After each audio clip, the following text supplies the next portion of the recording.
Hello，嚟到新一集。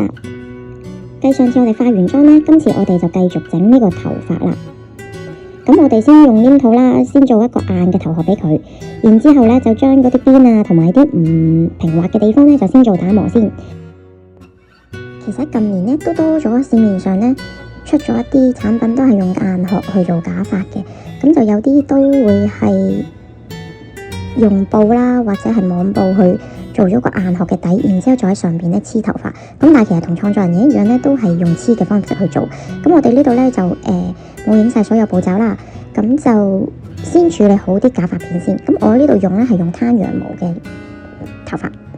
咁呢度咧已經黐咗幾條陰啦，咁咧多餘嘅位剪靚佢啦，多出嚟嘅位剪靚修剪靚佢。咁就定咗佢嘅髮型之後咧，就可以開始去黐噶啦。咁呢度冇 show 晒所有步驟俾大家睇啦，咁就主要都係用攤羊毛處理好晒咧，就一片片貼上去啦。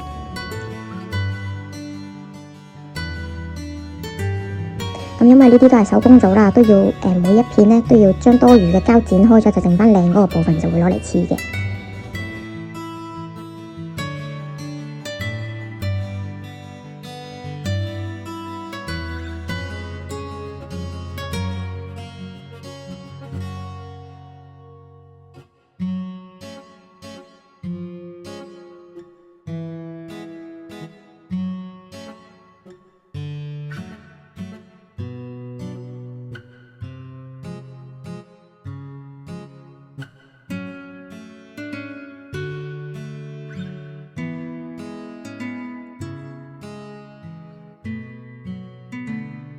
咁每剪一片嗰陣咧，都要度一度位，睇下佢所需嘅長度有幾多，咁就度啱咗個長度之後咧，就剪開嗰個位。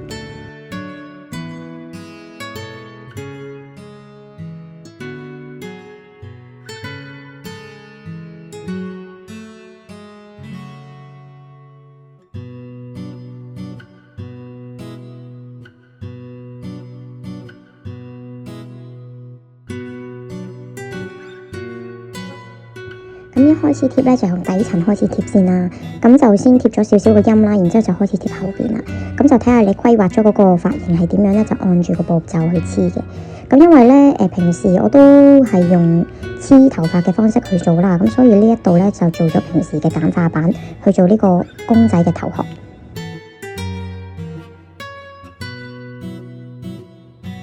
咁一轉眼咧就已經黐好晒所有頭髮啦。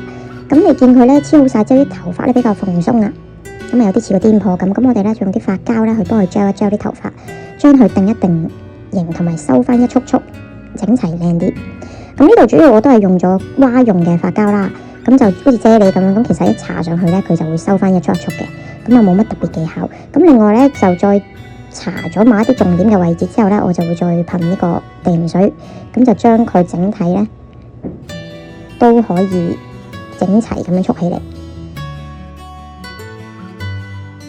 咁因為佢啲頭髮咧比較細啦，咁所以就用啲道具去幫手分開一束束。如果唔係就係用手指搣咧，係好難搣得開，尤其是好似我咁有 gel 夾咧，就更加難搣得開啦。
咁你呢度咧，基本上就係用定型水將佢噴濕晒咧，其實佢都已經可以 gel 翻原本好整齊嗰啲攣嗰啲咧，就會自然一束束細細束咁樣咧組合埋一齊，咁佢咧就會有翻個靚嘅攣法。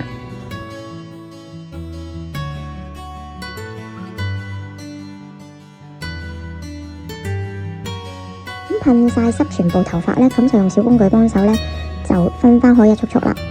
其實都已經接近尾聲噶啦，咁嚟睇下佢有冇邊啲亂啊，邊啲唔夠水分冇束埋一齊嘅地方咧，就再加少少膠落去。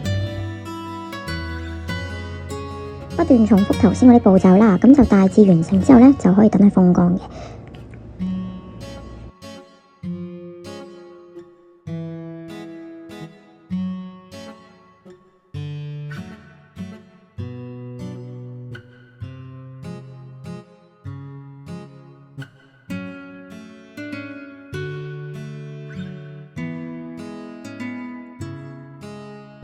呢度基本就已經噴好晒、洗好晒個頭啦，咁就吹乾啲咧，咁就可以做下一樣嘢啦。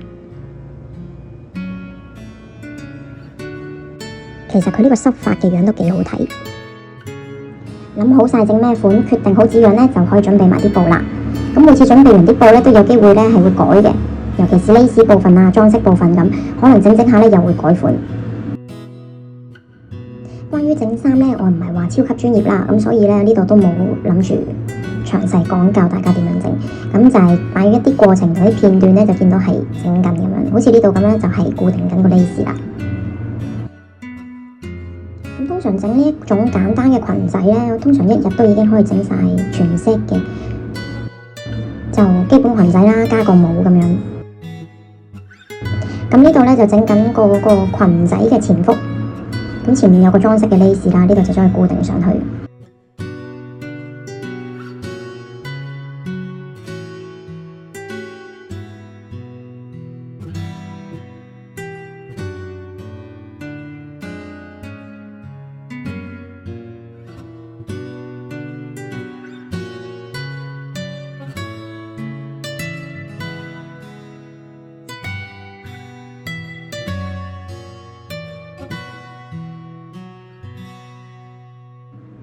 整完裙咧，就呢度就開始整帽啦。咁成頂帽咧，個 bonnet 咧都係用 lace 整嘅。咁就將啲 lace 車埋一齊啦。咁呢度懶啊，直情連大頭針都冇落，咁啊直接車落去。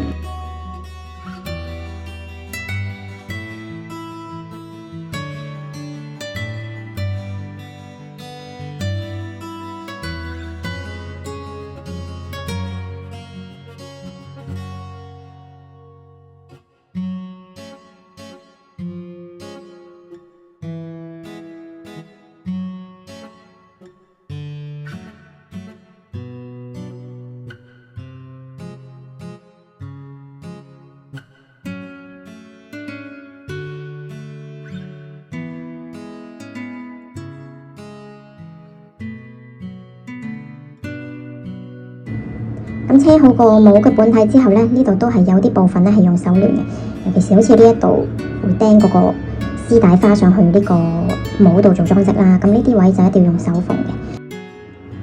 同埋雖然冇影到啦，個裙嗰個絲帶裝飾咧都係要用手縫嘅。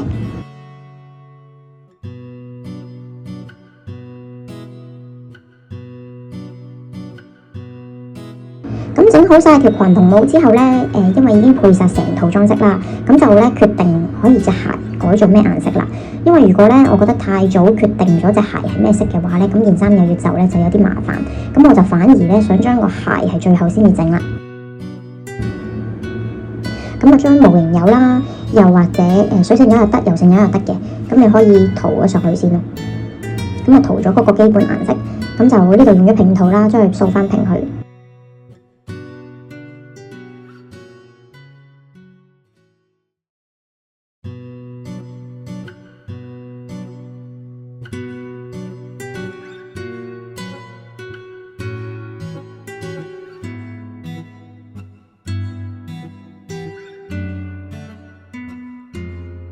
咁無論你係整咩色嘅鞋啦，無論你係整咩款式都好啦。咁如果你係會畫襪啊，或者係有其他搭配嘅話咧，咁通常由底層開始咧，由襪開始畫起咧，就會係淺色開始嘅。我呢度。咁如果你哋係黑色鞋喎，咁面頭有啲花係白色嘅話，咁當然調翻轉啦，先畫咗黑色嘅鞋，先畫白色啦。咁如果唔係嘅話咧，你可以先由襪開始畫起，再配翻黑色鞋。咁我呢一度咧就會係用咗米色咁樣嘅。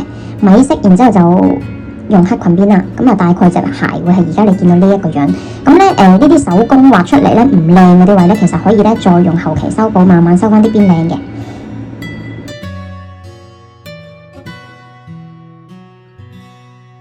咁呢度已經完成晒成隻公仔啦。咁呢度冇講到啦，條片冇剪到出嚟，因為咧呢個身咧本身係白色嘅。咁我哋咧就包咗一個有花嘅印花布上去啦，咁啊揀咗一個復古風啲嘅，咁就包咗。因為本身佢個公仔身咧係整咗做白色啊，咁有啲似呢個復活蛋嘅身咁，咁就好似復活蛋咁啦，咁啊做翻啲花紋上去嘅想係，咁所以就直接包咗塊花布落去啦，我呢度。咁同埋咧包花布咧有一個好處嘅，比起你用模型油啊或者其他方式去做畫花嘅話。咁係咩咧？咁係因為咧陶瓷同陶瓷咧相碰撞嘅話咧，你會發覺會有嗰啲好難聽嘅聲出嚟噶嘛。咁其實咧個陶瓷同陶瓷摩擦咧，咁就係會有可能磨損啊，或者係碰撞。咁包咗布咧，咁佢咧會減低個磨損嘅程度啦。咁其實咧佢磨得順啲，亦都唔會有嗰啲聲發出嚟嘅。咁呢度咧最後幫佢着衫咧，就幫佢着翻佢原本嗰條褲仔落去。咁雖然啲 lace 有啲核突啦，咁但係都照着咗落去。咁呢度咧其實太長嘅，咁啊要調整少少，所以呢度咧就再掹高少少，就等佢個褲腳嗰個 lace 咧同嗰個裙仔係平排，唔好突出嚟。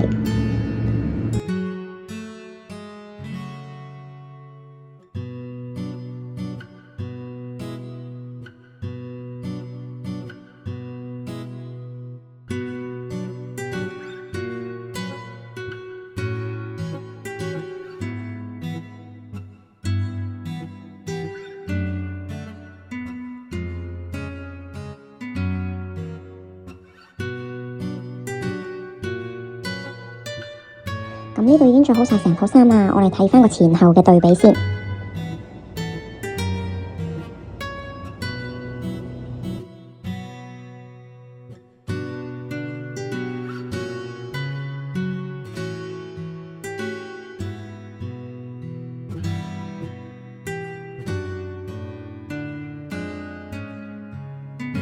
改裝前同改裝後係咪爭好遠呢？有興趣嘅朋友都可以喺屋企動手改裝，做一隻屬於你嘅陶瓷娃娃。